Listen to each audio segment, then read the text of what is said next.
report after having had under consideration House Bill number 142 that I recommend the same do pass. Representative Mitchell. Thank you. Mr. Chair, body, Representative Funk stole my thunder. You've heard this bill before. The former state auditor liked it. The current state auditor likes it, and it has a $0 fiscal note. And I have a little more to say about it.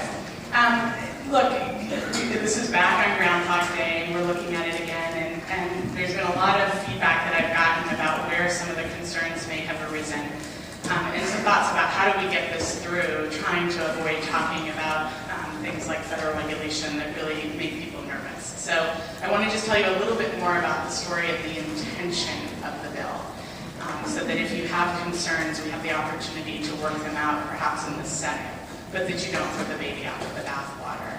There was no intention when this bill came together to try to mirror what was happening at the federal level. In fact, if you look at the original language in the bill, which is the language that's been crossed out, you'll see language that looks really different, and you'll see that in many ways an intention was to steer clear of that. Because really, we know that the feds don't always know what's best for Montana, and this was to be a Montana bill for Montana families.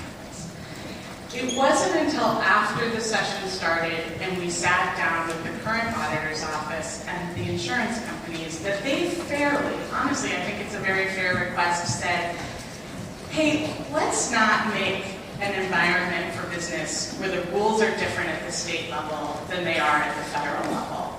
Let's get the rules to match up. Let's get the language to make an even playing field so that we really hold a firm foundation for business as well as for families. And that's how we came to the language that we have now. It reflects the current practice. It reflects the current policies that are operating under that practice. And it aims to provide a firm foundation for everyone. It aims to assure that all the work that we do here to support families to be their best stays in place.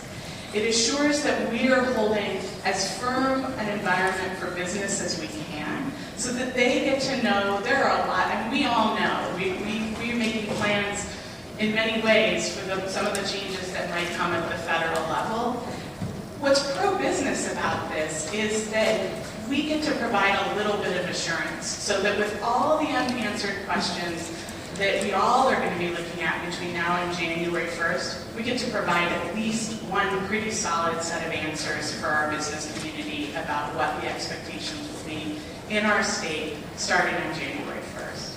And that's not only good for them, but it really is a win-win. So there was no intention to try to take federal mandates and somehow make them the law here through some sideways thing. This is about Montana. This is about our needs in Montana, and that was what I was aiming for. That was what the original drafters were aiming for, and honestly, that was even what those who got involved in the bill after the session started were all aiming for. That's why I call this a kumbaya moment, because when you've got industry and consumers and the regulatory folks all coming together and say this is what we value, I think that's a good moment. And so if you have little concerns about where some of that language might feel not safe and you want to entertain changes, I'm all for it. I wanted that language to work for all parties involved. So then let's pass it through and get it over to the Senate, and we can look at the changes there. But I'm telling you, if you want to see us hold the floor firm for Montana families to be their best, if you want parents to bring their A game and to be able to provide the needs for their kids, regardless of how they get their insurance, this is a bill that needs to go through today, and I ask you to do pass. Thank you. Is there discussion?